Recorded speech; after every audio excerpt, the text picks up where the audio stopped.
Yeah media మిత్రులందరికీ నమస్కారం.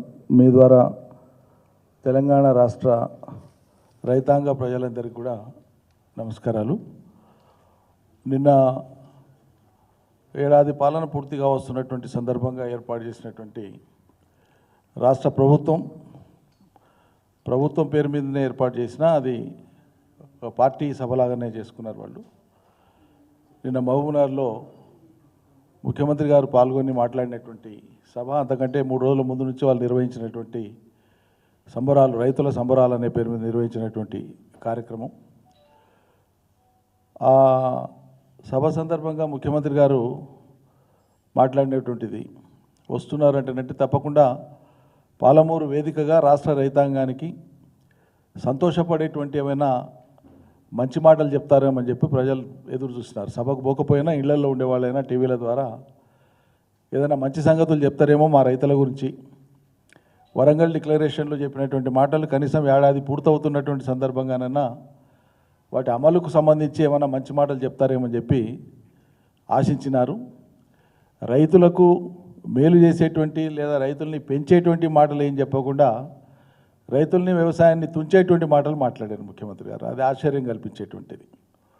మొత్తం రాష్ట్ర రైతాంగం గురించి ఏమైనా చెప్తారనుకుంటే అక్కడికి వచ్చి కూడా ఆయన లీడ్ తీసుకున్నటువంటి అంశాలు మళ్ళీ తన నియోజకవర్గానికి సంబంధించినటువంటి ఆ 4 గ్రామాల భూములు తీసుకునేటువంటి విషయం మీదనే ప్రధానంగా దృష్టి కేంద్రీకరించి మాట్లాడుతున్నారు. ఆ మాట్లాడినటువంటి భాషలో కూడా ఎవరో ఏదో అడ్డుపడుతున్నట్లు, అడ్డుపడితే నేను తొక్కుకుంటానన్నా సరే పోయి నేను చేస్తా ఈ పనులు ఆ పనులు అని చెప్పి మాట్లాడుతున్నాను. అడ్డుపడింది ఎవరు?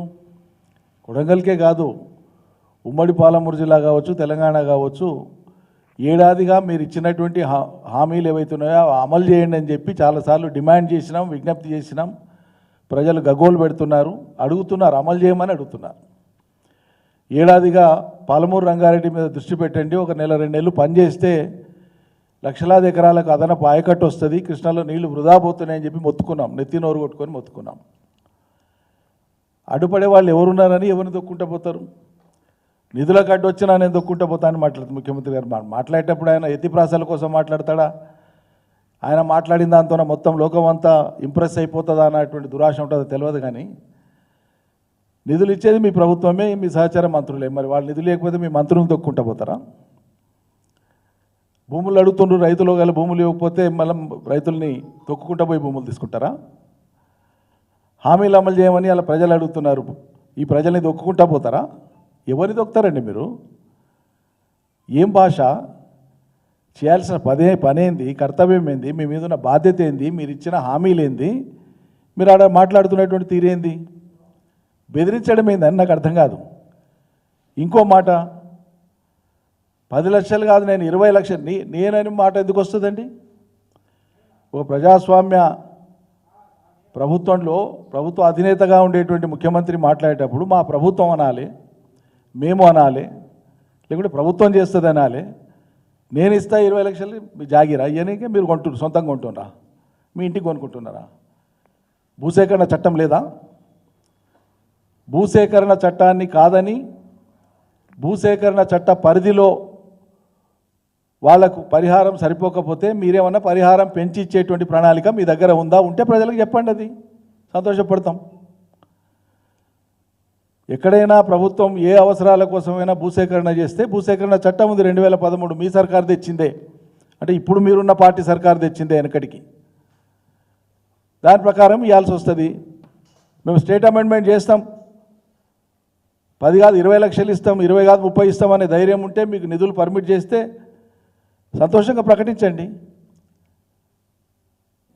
ఇది ఒక కొడంగల్కే వర్తిస్తుందా? రాష్ట్ర ఎక్కడైనా భవిష్యత్తులో ఎక్కడ భూసేకరణ జరిగినా వర్తిస్తుందా? ఇంకో మాట, ఇక్కడ మీరేదో ఎంప్లాయ్మెంట్ క్రియేట్ చేయడం కోసం వెనుకబడిన కొడంగల్ లాంటి చోట నేను ఎంప్లాయ్మెంట్ క్రియేట్ చేసే ప్రయత్నం చేస్తే కొందరు అడ్డుపడుతున్నారు అంటే మాటలు ఎవ్వరు అడ్డుపడతలేరు. ఒక్క కొడంగల్లే కాదు, మీరు పాలమూరు బిడ్డ అంటున్నారు కదా, మీరు పాలమూరు బిడ్డ అని చెప్పుకుంటున్నారు కదా, మరి పాలమూరు బిడ్డ అయితే మొత్తం పాలమూరు గురించి లేదా మొత్తం తెలంగాణ గురించి పాలమూరు ముద్ర మొత్తం తెలంగాణ మీద ఉండేటట్లు మీరు కొత్తగా 1 ఎకరా భూమికి సేకరించాల్సిన పని లేదు ఇప్పుడు నిజం చెప్పాలంటే. అవసరమైతే భవిష్యత్తులో చూద్దాం. గత ప్రభుత్వమే, కేసీఆర్ ప్రభుత్వమే ప్రతి జిల్లాలో ఇండస్ట్రియల్ క్లస్టర్స్ కోసము ఐఐసి ద్వారా, తెలంగాణ ఇండస్ట్రియల్ ఇన్ఫ్రాస్ట్రక్చర్ కార్పొరేషన్ ద్వారా ఆయా జిల్లాలలో ఉండేటువంటి భూమి లభ్యతను బట్టి, కేవలం ప్రభుత్వ భూమి, ప్రైవేట్ భూమి గురించి నేను చెప్తలేను, ప్రభుత్వానికి సంబంధించినటువంటి భూమి ప్రతి జిల్లాలో 400-500 ఎకరాల నుంచి 1000 ఎకరాల దాకా ఐడెంటిఫై చేసి పెట్టినారు. ల్యాండ్ ఉంది. ఇప్పుడు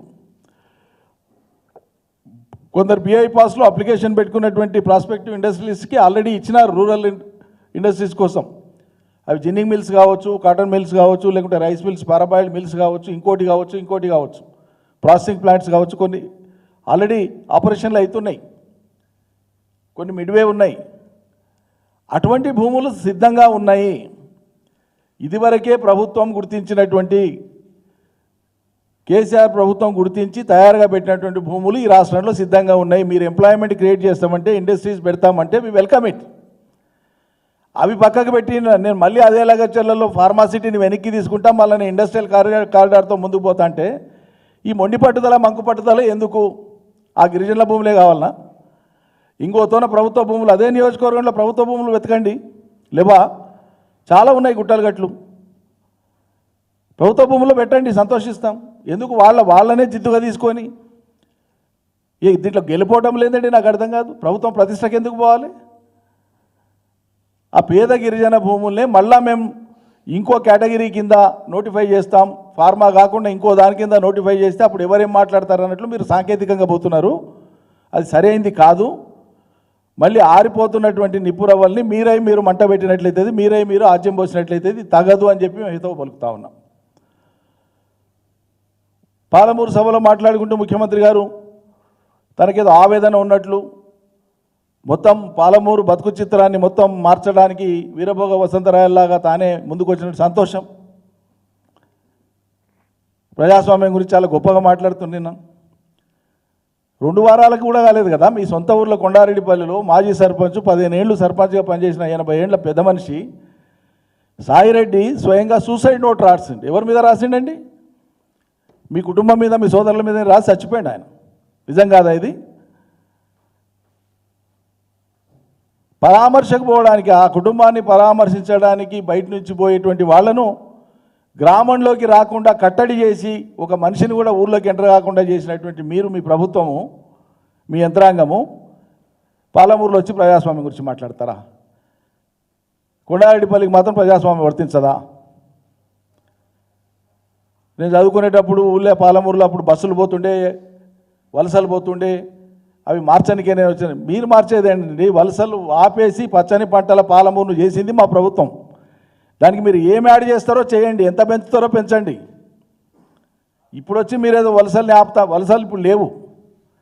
భారీ వలసలు ఎప్పుడో వెనక్కి వచ్చేసినాయి. పాడి పంటలతోనే పాలమూరు పచ్చగా ఉంది. ఉన్న పాలమూరు పచ్చదనాన్ని నిలబెట్టే పని చేయమంటున్నాం మిమ్మల్ని. మళ్ళీ ఎడారి చేయొద్దంటున్నాం, మళ్ళీ వలసలు పోయే పని చేయొద్దంటున్నాం. అయినా మీరు చదువుకునేటప్పుడు బస్సులలో వలసపోయినటువంటి కాలంలో ఉన్న సర్కారు ఎవరిదండి? మీ ఇందిరమ్మ రాజ్యమే కదా. మీ ఇందిరమ్మ రాజ్యంలో మొదలైన వలసలే కదా అవి. మీ కాంగ్రెస్ పాలనలో మొదలైన వలసలే కదా అవి. వలసల పరాకాష్ట, కరువు పరాకాష్ట, కరువు బీభత్సం ఎట్లా ఉంటుందో తెలుగుదేశం ఎమ్మెల్యేగా శాసనసభలో మీరు స్వయంగా మాట్లాడినారు కదా. మీ తండ్రి చనిపోతే దినవారాలు చేయడానికి పోతే స్నానం చేయడానికి నీళ్లు కూడా గతి లేవు. ఉన్న కొద్దిపాటి నీళ్లు బోర్లలో ఉండే వాటితో స్నానం చేద్దామంటే బోర్ల కరెంటు కూడా గతి లేని పరిస్థితి కాంగ్రెస్ దాన్ని మాట్లాడింది మీరే కదా. ఆనాటి పరిస్థితి కారకులు మీ కాంగ్రెస్ పార్టీ కదా. దానికి ఆ స్థితిని మార్చి, తెలంగాణ తెచ్చి ఆ స్థితిని మార్చినటువంటి పార్టీని కానీ, ఆనాటి ప్రభుత్వాన్ని కానీ తప్పుపట్టేటువంటి ప్రయత్నం ఇంకా చేసుకుంటూ ఎంతకాలం పోతారు? అందువల్ల నిన్న ఆశించినటువంటిది ఒకటి, జరిగింది ఒకటి. ఇవాళ మాటికి నాకు గుర్తు చేయాల్సి వస్తుంది. ఇది విమర్శ కోసం నేను విమర్శిస్తలేను. అరే ఏడాది అయిపోతుంది, ఇక 6 రోజులైతే 6 రోజులైతే ఏడాది అయిపోతుంది. మీరు ముఖ్యమంత్రి అయ్యి మాట్లాడితేనే పాలమూరు బిడ్డను, నల్లమల్ల బిడ్డను నేను హుంకరిస్తున్నా, పులులు సింహాలని చూసిన వాళ్ళు మానవ మృగాలైతే ఎవడు మానవ మృగం ఉన్నాడు? మీ వీరత్వం ధీరత్వంతో మీ పనులలో చూపియండి, మీ శూరత్వం మీ పనులలో చూపియండి. పాలమూరు రంగారెడ్డి పనులు కేవలం మిగిలినటువంటివి ఒక 2 నెలలు 2 నెలల 10 రోజులు సీరియస్గా చేస్తే అయిపోతాయి. ఏ కానయ్యానికే మనసు రాలే, మీకు ఇవాళకి తట్టెడు మట్టి దేనికే మనసు రాలే. సిద్ధంగా ఉన్న రిజర్వాయర్ల నింపనికే మీకు చేతనెత్తలేదు. 4 స్టేజ్లు పంపులు రెడీగా ఉన్నాయి. 8-9 పంపులకు గాను 4 పంపులు సిద్ధంగా ఉన్నాయి. మిగిలిన కొద్దిపాటి పనులు చేసి నీళ్ళు ఏమని ఇప్పటికి 100 సార్లు మేము వర్లబట్టి మాట్లాడబట్టి ప్రజలు ఎదురు చూడబట్టి ఒకనాడు సమీక్ష చేయడానికి గతలేదు, ఏడాది అవుతుంది. ఇంకేం చేస్తారు మీరు? కృష్ణా నీళ్ళని కృష్ణార్పణం సముద్రం పాలు చేస్తారు. బందరుకు భయం అన్న నీళ్ళని సముద్రం పాలైపోయాయి. నీళ్ళని ఒడిసిపట్టకపోతుంది, పాలమూరున గతి చేస్తుంది. ఇప్పుడు ఇంత పెద్ద ఎత్తున వర్షాలు పడి భారీగా వరదలు వచ్చి ఒక్కొక్క రోజు సగటున ఒక 30-40 రోజులైతే సగటున 30 టీఎంసీల నీళ్లు సముద్రంలోకి పోయినాయి. కృష్ణానది నీళ్లు 25 నుంచి 30 టీఎంసీల నీళ్లు సముద్రం పాలైనాయి ఒక 30-40 రోజులు వరద సమయంలో. ఇంత వర్షాలు పడ్డా ఈరోజు పరిస్థితి ఏంటంటే శ్రీశైలంలో ఈ రాష్ట్ర రైతులందరూ గమనించాలి. రైతులలో కాంగ్రెస్ పార్టీ రైతులు కూడా ఉన్నారు, కాంగ్రెస్ ఓట్లు వేసిన రైతులు ఉన్నారు, కాంగ్రెస్ అభిమానులు ఉన్నారు. వాళ్ళు కూడా జాగ్రత్త వినాలని నేను మనవి చేస్తా ఉన్నా. శ్రీశైలం నుంచి శ్రీశైలంలో 215 నిల్వ టీఎంసీ మాత్రమే, కానీ ప్రతిరోజు ఎక్కి పారుతోంది. ప్రతిరోజు 20-30 టీఎంసీలు సముద్రం పాలవుతున్నాయి. అన్ని రోజులు కలిపి ఆంధ్ర ప్రభుత్వం ఇప్పటికీ సుమారు 400 టీఎంసీల నీళ్లను డ్రా చేసింది శ్రీశైలంలోకి వెళ్ళి. అటు హైడల్ పవర్ పేరు మీద కావచ్చు, పోతిరెడ్డిపాడు ద్వారా కావచ్చు, తెలుగంగ ద్వారా కావచ్చు, కృష్ణానది నుంచి శ్రీశైలం ద్వారా ఆంధ్ర ప్రభుత్వం ఇప్పటికే 400 టీఎంసీల నీళ్ళను డ్రా చేసింది. ఇప్పుడు వరద లేదు.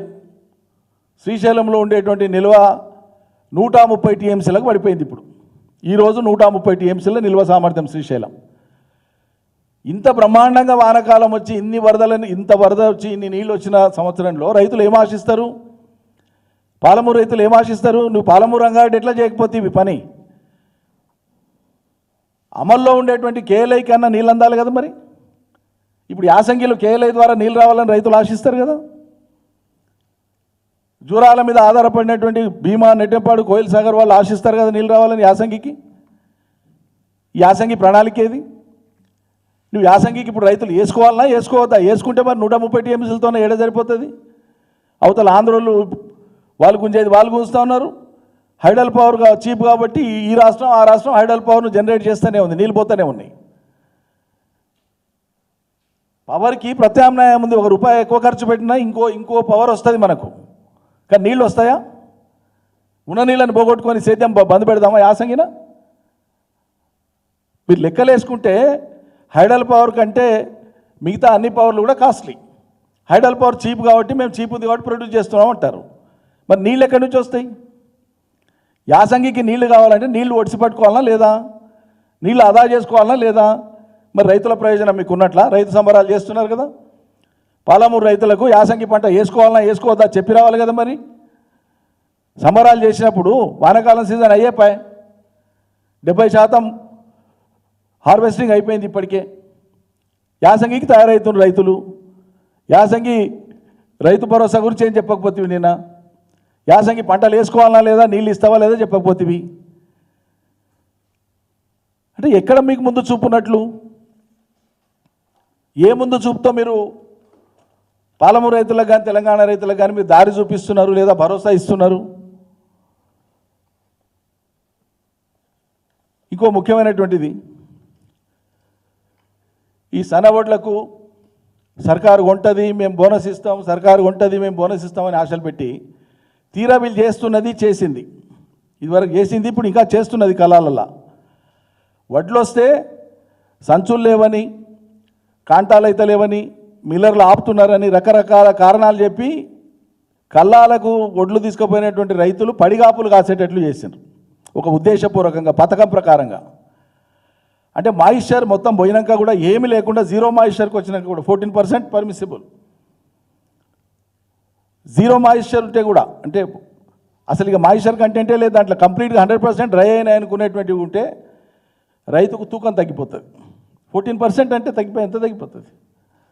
ఇక దీనికి బోర్ల పోసేది ఎందుకని చెప్పి దళారులను మిల్లర్లను ఆశ్రయించి 2300 2400లకు రైతులు అమ్ముకున్నారు చాలా మటుకు. అంటే వీళ్ళ ఉద్దేశం ఏంది? ఇస్తాము కొంటామని చెప్పడమే కానీ ఎక్కువ మంది కొనుగోళ్లకు రాకుండా నివారించే పరోక్ష మార్గాలు ఏంది అనేది వెతికి దాన్ని అమలు చేశారు. ఈ ఏడాది కాలంలో కరెంటు అస్తవ్యస్తంగా వచ్చిన కారణంగా రాత్రిపూట మోటార్లకు పోయి పాములు కరిసి కరెంటు షార్ట్లు తగిలి పురుగుమందు దాగి రకరకాలుగా సుమారు 565 మంది రైతుల మరణాలైనాయి నిన్నటి దాకా. ఈ సర్కారు కొలువు తీరినప్పటి నుంచి ఇప్పటిదాకా జరిగినటువంటి రైతు మరణాలు 565. ఇవి రికార్డులో ఉన్నాయి, మీడియాలో వచ్చినాయి నమోదైనటువంటి మరణాలు ఇవన్నీ కూడా. పత్తి 7,521 రూపాయ కనీస మద్దతు ధర ఉంటే తెలంగాణలో 5,000కు మించి రైతులు అమ్ముకోలేకపోయారు సగటున. ఉత్తన 5,500 అమ్ముకుర్రు, ఉత్తన 4,800 అమ్ముకుర్రు. సగటున 5,000 రూపాయలకు మించి క్వింటాల్ పత్తి అమ్ముకోలేదు తెలంగాణ రైతులు. ఎంఎస్పి మళ్ళీ 7,521 రూపాయలకు అమ్మాలి కదా, ఎందుకు చర్యలు తీసుకోలే? మరి కేసీఆర్ సర్కారులో మేము సీసీఐని దారిలో పెట్టి జిన్నింగ్ మిల్స్ వాళ్ళని దారిలో పెట్టి కాటన్ ట్రేడర్స్ని దారిలో పెట్టి ఎంఎస్పి కంటే ₹1 తక్కువ పోకుండా మేము ఎందుకు అమ్మిపించినాం, మళ్ళీ మీరు ఎందుకు అమ్మిపోయలేకపోయినరు? మీరు ఎందుకు ఇవ్వలేకపోయినరు? మక్కలకేది మద్దతు ధర మీరు ప్రకటించినటువంటిది? మరణించిన రైతుల బీమా ఎందుకు జమ కావట్లేదు? అడ్వర్టైజ్మెంట్లలో జమ అవుతుంది రైతుల బీమాకి ఇంత అని, రైతుల ఖాతాలకు ఎందుకు జమ కాలేదండి? ఈ కొనుగోళ్లు, ఉచిత కరెంటు ఇవేదో మీరు వచ్చినాక కొత్తగా ప్రారంభించినట్లు కొత్త వేషం వేసి చూపించే ప్రయత్నం చేస్తున్నారు. అవన్నీ అడ్వర్టైజ్మెంట్లలో లెక్కలేసి ఏడాదికి రైతులకు 60,000 కోట్లు ఖర్చు చేసిన రైతు సర్కార్ అని చెప్పి గొప్పలు చెప్పుకుంటున్నారు. ఇంకో దిక్కేమో వాస్తవంగా ఇది ఎంత డొల్లతనం అనేది మేము ఆనాడు కూడా చెప్పినాము. కానీ రూపాయి వచ్చే కాడ ఇంకో రూపాయి అదనంగా వస్తుంది అంటేనంటే కష్టపడేటువంటి ప్రజలు ప్రత్యేకంగా రైతులు ఆశపడతారు, తప్పులేదు వాళ్ళ ఆశలో, వస్తుందేమో అనే ఒక నమ్మకం. కానీ అది ఎట్లా వస్తుంది, సాధ్యమా అసాధ్యమా అనేటువంటి మీమాంసలోకి పోరు రైతులు. దాంతోనే వాళ్ళకి ఎలా మోసం జరిగిపోయింది. ఎన్నికలలో అని చెప్పారు రైతు భరోసా 10,000 బదులు 15,000 అన్నారు, రైతు కూలీలకు ఇస్తామన్నారు, కౌలు రైతులకు ఇస్తామన్నారు. సరే దాంతోపాటు బోనస్ చెప్పుకొచ్చింది, ఇవన్నీ చెప్పాను. బోనస్ ఇచ్చేటప్పుడు సన్నవడ్లకు అన్నారు, ముందు సన్నవడ్లకు అనలే, బోనస్ అన్నారు, వరి మొత్తానికి బోనస్ అన్నారు. తర్వాత మాట మార్చి సన్నవడ్లకు మాత్రమే అన్నారు. సరే సన్నవడ్లకే తీసుకుందాం. ఈరోజు నేను చాలా వివరణాత్మకంగా చెప్తున్నా, దయచేసి ప్రతి ఒక్కరూ దీన్ని ఆలోచించమని కోరుతున్నా. ప్రభుత్వం యొక్క డొల్లతనం, మోసతనం ఎట్లా దాగి ఉందో ఇందులో అర్థం చేసుకోమని చెప్తున్నాను. ఇప్పుడు రైతు భరోసా ఇవ్వడానికే ఒక సీజన్ ఎగ్గొట్టిండ్రు, వానకాలం లేదని చెప్పేసి చేతులు ఎత్తిండ్రు. ఈ సీజన్కి వచ్చే వరకు వ్యవసాయ మంత్రి గారితో మెల్లగా ఏరు చేసిండ్రు, ఓ మాట చెప్పిచ్చిండ్రు, ఇట్లా వదిలిపించిండ్రు. మాకు బోనస్ పైసలే చాలా దండిగా వస్తున్నాయి, ఇంకా మాకు రైతు బంధు ఎందుకు అని అంటున్నారు కొంతమంది అని. అంటే రైతులే అట్లా అంటున్నారని ఒక మాట ప్రచారం చేసి దాన్ని ఎగ్గొట్టడానికి ఒక ప్రణాళిక వెళ్తున్నారు. సన్నాలకు మీరు ఇవ్వదలుచుకున్నటువంటి బోనస్ నిజమే అయితే 2-3 సూక్ష్మమైనటువంటి అంశాలు నేను మీ దృష్టికి తీసుకొని వస్తున్నా. మన రాష్ట్రంలో మొత్తం సాగైనటువంటి వరి ప్రభుత్వ లెక్క నేను చెప్పేది 66,78,000 ఎకరాలలో వరి సాగైంది. ప్రభుత్వం విడుదల చేసినటువంటి లెక్క నేను చెప్పేది. అందులో సన్నాలకు సంబంధించినటువంటివి 40,55,000 ఎకరాలు సన్నాలు, అంటే 61% టోటల్ ప్యాడీ కల్టివేషన్లో 61% సన్నాలు ఉన్నాయి ఈసారి. ఎందుకు వేసిండ్రు సన్నాలు రైతులు ఎక్కువ? ప్రభుత్వం బోనస్ ఇస్తుందన్నందుకు ఆశపడేసిండ్రు. ఇందులో సీడ్ కోసం ఉండేటువంటి, అంటే విత్తనాల కోసం పోయేటువంటి మార్కెట్కి అమ్మకానికి రాకుండా విత్తన సంస్థలకు, ప్రైవేట్ కానీ ప్రభుత్వం కానీ విత్తన సంస్థలకు అమ్మేటువంటి వరి సుమారు 4.5 లక్షల ఎకరాలలో ఉంటుంది.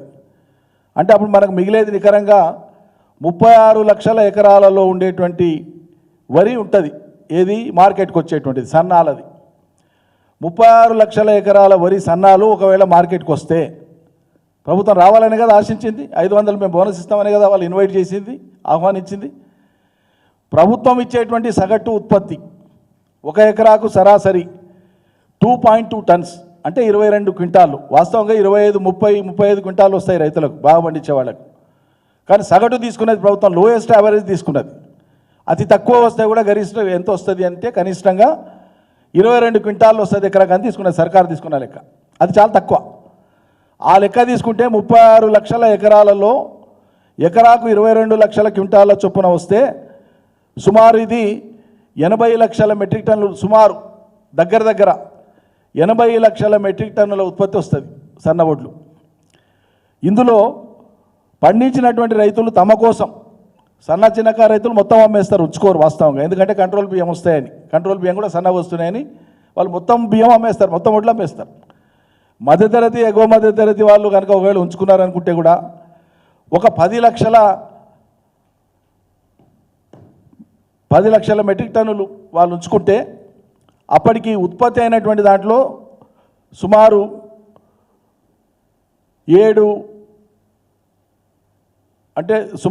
70 లక్షల మెట్రిక్ టన్నుల ధాన్యం అందుబాటులో ఉంటుంది. ఈ 36 లక్షల ఎకరాలకు సంబంధించినటువంటిది సుమారు 70 లక్షల మెట్రిక్ టన్నుల ధాన్యము అమ్మకానికి ఉంటుంది. 70 లక్షల మెట్రిక్ టన్నులు అంటే 70 లక్షల మెట్రిక్ టన్నులు ఇంటూ 22 క్వింటాలు వేయండి, ఒక టన్నుకు 10 కదా, ఎంత అవుతుంది లెక్కేయండి మీరు దయచేసి. టీవీ చూసేవాళ్ళు కూడా లెక్కలేయండి ఒకసారి. ఈ లెక్కలని ప్రభుత్వం ఇచ్చిన లెక్కలు నేను మాట్లాడి, నా సొంత లెక్క కాదు. ఎన్ని ఎకరాలలో పంట ఉంది, ఎంత పంట పడుతుంది ఎకరా కానీ ప్రభుత్వం చెప్పింది. దానికి మనం లెక్క కడితే సుమారు 7 కోట్ల క్వింటాలు అవుతాయి. క్వింటాల లెక్కన తీసుకుంటే 7 కోట్ల క్వింటాలు అవుతాయి. 7 కోట్ల క్వింటాల వరకు 500 చొప్పున బోనస్ ఇస్తే సర్కారుకు తక్కువలో తక్కువ 35,000 కోట్ల రూపాయలు అవుతాయి. 35,000 కోట్లు అంటే నేను చెప్పిన లీస్ట్ ఫిగర్సు గవర్నమెంట్ ప్రాతిపదికగా ప్రకటించినటువంటి ఫిగర్సే నేను మాట్లాడుతున్నాను, ఒకటి కూడా నా సొంతం లేదు ఇందులో. ప్రభుత్వం ప్రకటించినటువంటి ఆయకట్టు విస్తీర్ణము, అందులో సన్నాలు, అందులో సొంతానికి వాడుకోనికి పోయేవి, సీడుకు పోయి బోంగా మార్కెట్కి వచ్చేవి లెక్కేస్తే అన్ని క్వింటాలు అవుతాయి. అన్ని క్వింటాలకు ఇంటూ 500 మీరు ఇస్తే తక్కువలో తక్కువ 35,000 కోట్లు అవుతుంది. ఇక్కడ ఆలోచించాల్సింది రైతులు, కేసీఆర్ ఇచ్చినట్లు 10,000 ఎకరాకు రైతు మంది ఎన్నికనే గతి లేదు, 7,500 కోట్లు ఎన్నికనే గతి లేదని చేతులు ఎత్తేస్తారు. మీరు 35,000 కోట్ల రూపాయలు బోనస్ రైతాంగానికి ఎట్లా గెలి తెచ్చిస్తారు అంటే అమ్మకు పువ్వ పెట్టడానికి చేత కాదు కానీ చిన్నమ్మకు బంగారు గాజులు చేపిస్తా అంటే ఇట్లే ఉంటుంది. అరచేతిలో వైకుంఠం చూపించడం, తడిగుడ్డతో మోసం చేసి రైతుల యొక్క గొంతు కోయడం తప్ప ఇంకేం కాదు ఇది. రైతు బంధు ఎగవేతకు మార్గాలు అన్వేషించడం తప్ప ఇంకేం కాదు ఇది. ఇతర ధాన్యాలకు మద్దతు ధర లేదు, ఇతర వ్యవసాయ ఉత్పత్తులకు ఎట్లాగో మద్దతు ధర లేదు. మీరు పట్టి వేలాడి చాలా జిద్దుగా ఇగో ఇది రైతు ప్రభుత్వం, మేము సంబరం చేస్తున్నాం, మేము బోనస్ ఇచ్చిన బోనస్ ఎంత ఈ రోజుకి 35,000 కోట్ల బోనస్ అయితే దాంట్లో ఆల్రెడీ 70% హార్వెస్టింగ్ అయిపోయింది. 70% అంటే సుమారు 22-23 కోట్ల దాకా వెళ్ళిపోవాలి. 1000 కోట్లు అంటే 20,000 పైచీలు కోట్లు ఇచ్చి ఉండాలి ఇప్పటికే బోనస్. ఇప్పటికి ఇచ్చింది ఎంతనండి రాష్ట్ర ప్రభుత్వం? 30 కోట్ల రూపాయలు ఇచ్చింది, జస్ట్ 30 crores. అంటే ఏ ఒక ఊరికో ఊరిలోని 4-5 గ్రామాలకు సరిపోయినంత బోనస్ కాదు. మీరు 5 ఎకరాలు ఉన్నారైతే మీరే అనుకోండి, ప్రెస్ మిత్రులు మీలో చాలామందికి వ్యవసాయం ఉండొచ్చు, 1 ఎకరా 2 ఎకరాలు 3 ఎకరాలు 4 ఎకరాలు. మీకు 60-70 క్వింటాలు అయితే మీకు ఎంత రావాలండి బోనస్? ఒక 60 క్వింటాలు అయినా ఎంత రావాలి? మీరు 30,000 రూపాయలు రావాలి మీకు బోనస్. పడ్డదా మీలో ఎవరికన్నా? ఇదే విచిత్రం.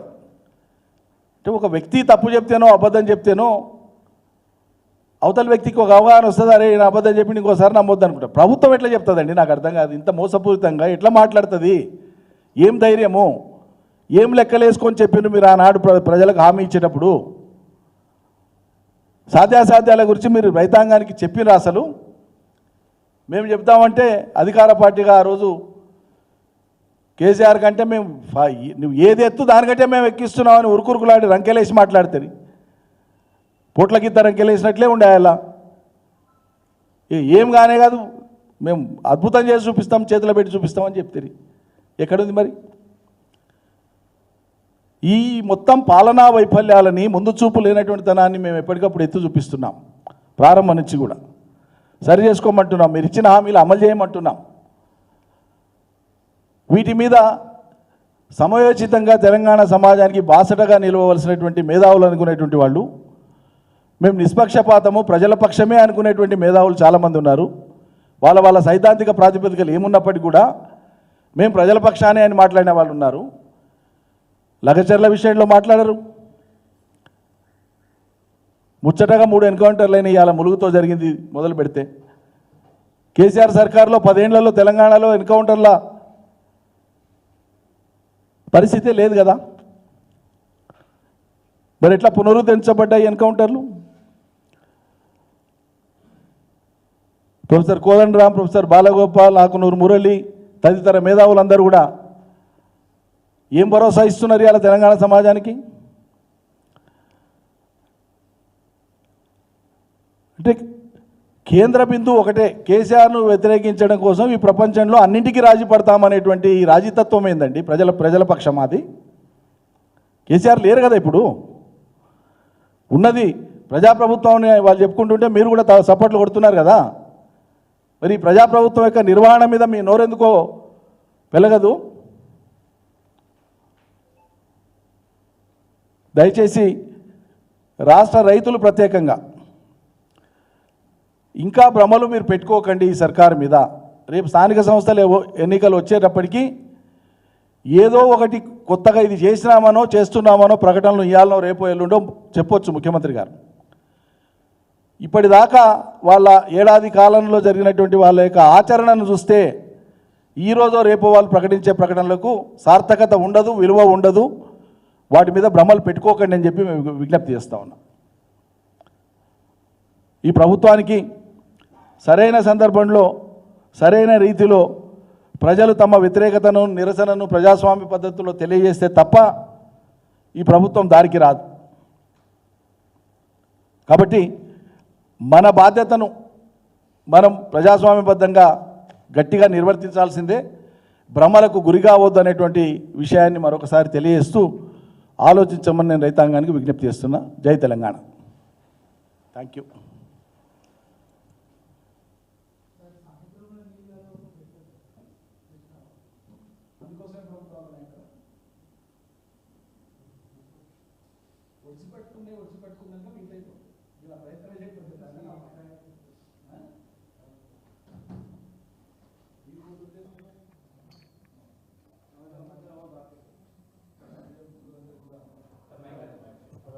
యా మీడియా మిత్రులందరికీ నమస్కారం.